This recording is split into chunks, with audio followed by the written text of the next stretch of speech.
Here's how to make the most broken inside center build in NBA 2K24. So right here, for your position, you're gonna want to go with center, and then for your height, you're gonna want to go with 7'1". I decided to go with 7'1", so that way I can still be really big, but I'm not super slow either. Then for your wingspan, you're gonna want to max this out. The only reason you wouldn't go with max wingspan on a center build is if you want to be able to shoot, but this is not a shooting center build. If you guys do want a shooting center build, I already made one. It's my 7-foot center build, and it's honestly so good. Alright, for the weight, you're not gonna want to go all the way down to minimum because you're gonna be too weak. You're just gonna want to go to 249 pounds. 249 pounds is the lowest you can go while still getting a 90 strength. And a 90 strength is super important. I'll explain why a little bit later, but trust me, you need to go with these body settings. I'll start with the defense of this build. Kicking things right off, we're going with a 92 block rating and a 77 interior defense rating, which is going to give us gold anchor. At 7'1" with a max wingspan and gold anchor, you're not gonna be getting dunked on. You're gonna be getting so many blocks.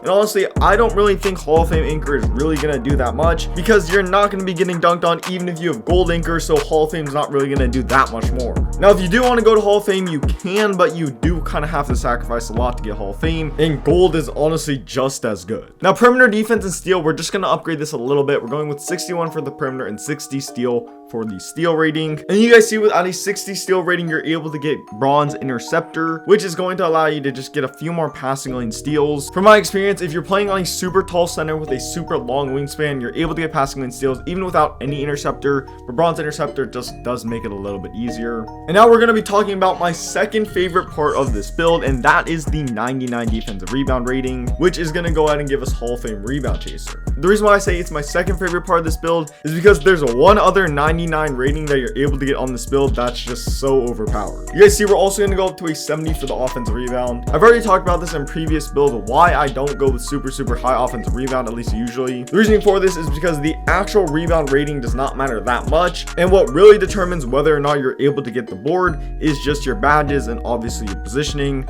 and also like your height and stuff too. So on this build, since you're super tall and you get Hall of Fame rebound chaser, trust me, you're gonna be getting a ton of offensive boards even if you don't upgrade it whatsoever. Now, if we come down here, the strength, which I already said is very important, you're able to get a 90, which is going to give you Hall of Fame box out beast and gold brick wall. Now, if you're making a shooting center build, you can get away with just silver brick wall, but if you're going with a pure inside center build, you need at least gold or Hall of Fame. The reason for this is because on offense, literally every single possession, you're going to be setting a screen. It does not matter. But on shooting center build, in my opinion, it is worth it to go a little bit lighter. That way you can be a little bit faster. Speaking of speed and stuff, we're going to max out our speed rating, and we're also going to go up to a 48 for the acceleration, and then for the vertical, we're going to put this up to a 75. This 75 is going to give us pogo stick as well as a lot of dunk packages. And then finally, the stamina, we're going up to a 92 to give us silver workhorse. Workhorse is honestly not super important for a super tall center build such as this one, and the reason for that is because under what context are you ever going to be getting a long rebound like on this center build? But the stamina rating itself is obviously pretty important. Also, for acceleration, I didn't go all the way at max because acceleration mostly helps when you're like dribbling and trying to speed boost, so for that reason it's not super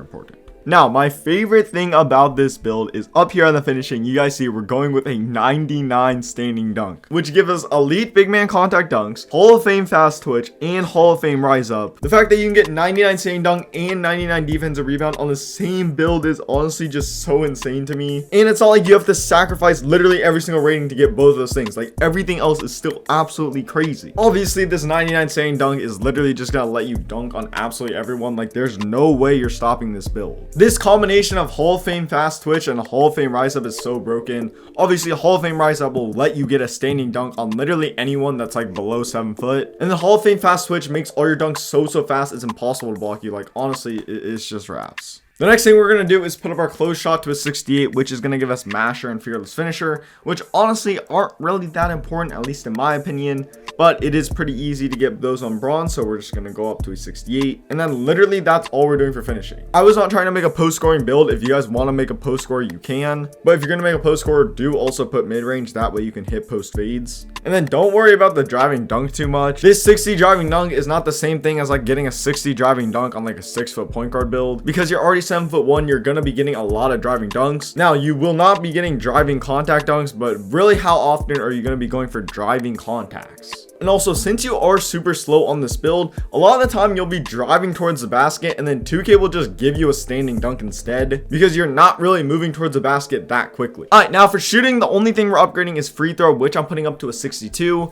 In my opinion, 62 for me is enough to hit free throws consistently, but do change this depending on how confident you are at shooting free throws. Then the last thing, we're gonna throw all of our ratings into pass act. That way we can get silver break starter. I did really think about putting our pass accuracy up to an 86 for gold break starter. But ultimately, after seeing people play this game and playing this game a little bit, silver is more than good enough. And really, I don't even know what I could sacrifice to get gold. So we're going with the 75. Overall, this build is really broken. And you guys see we built an interior threat, which definitely does make sense as a name with shades of wilt. If you did enjoy the video, subscribe to the channel. There's some other builds on the screen right now, and I'm out. Peace.